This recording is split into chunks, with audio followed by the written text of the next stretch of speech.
Right. Hello, I'm Anna Harrison, Assistant Principal at Collinsville Elementary. And so this is going to be the first of our series of presenting stories from our faculty to our students and families. And the book I'm going to read is The Biggest Bear by Adam Ralph. And this was one of the most popular stories at my house when my son was smaller. The Biggest Bear. One night, Toby was bouncing up and down on his bed. He could see his shadow on the wall. It looked like a great big bear jumping up and down next to him. "I bet that's the biggest bear in the world," he said. The next morning, Toby asked his daddy if the shadow bear was the biggest bear in the world. "Oh no," said Daddy. "There's a much bigger bear than that." "Can we go see him?" Toby asked. "You'll have to wait until later," Daddy said. Along the way, Toby saw a great big chocolate bear in a store window. "Is that the biggest bear in the world?" he asked. "Oh no," said Daddy. "There's a much bigger bear than that." "When can we see him?" asked Toby. "Later," said Daddy. "First, you have to go to preschool." At preschool, Toby painted a picture.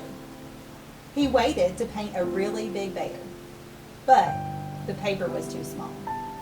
"It's still a very nice bear," said Daddy when he picked Toby up, "and you'll see the biggest bear in the world later. But for now, let's go to the park." At the park, Toby saw a huge bear made of stone. It was a fountain and poured water out of its mouth. "Is that the biggest bear in the world?" Toby asked. "Oh no," said Daddy. "The biggest bear's much bigger than that." "Will we see him soon?" asked Toby. "Pretty soon," said Daddy. "Let's go get ice cream."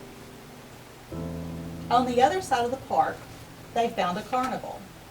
"There he is," shouted Toby. "That must be the biggest bear." "Oh no," laughed Daddy. "He's big, but the biggest bear in the world is much bigger." Toby shook paws with the big bear, and they walked on. On the way home, Toby and his daddy stopped to look at an enormous balloon bear floating above the town. "There can't be a bigger bear than that," said Toby, but Daddy just grinned. Back at home, Daddy gave Toby his dinner. "Is there really a bigger bear than the balloon bear?" asked Toby.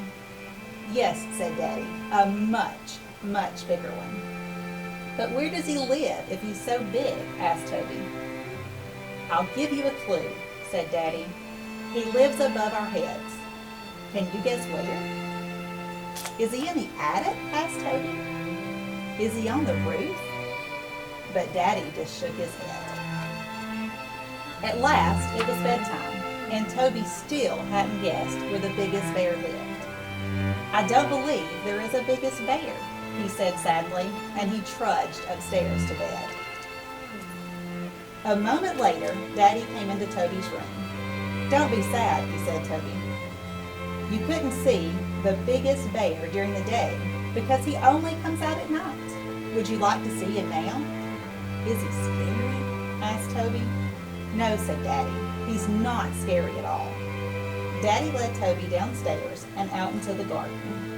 "Look up at the sky," he said. "Do you see those bright stars?" Toby gazed up into the darkness. "That group of stars is called the Great Bear," Daddy said. "Can you see his tail and his paws?" "Oh," said Toby, "he was right above our heads the whole time. That really is the biggest bear in the world." That's The Biggest Bear, and like I said, that was one of our favorite bedtime stories at my house. And so what I would encourage you to do is talk about the biggest bear and the journey that Toby and his dad went on to find it. And then if you would like to do a fun activity, I would encourage you just to draw out your favorite constellation and maybe even go outside and look up at the stars and see if you can find it. If you do draw your favorite constellation, please snap a picture and put it in the comments for us. Thank you.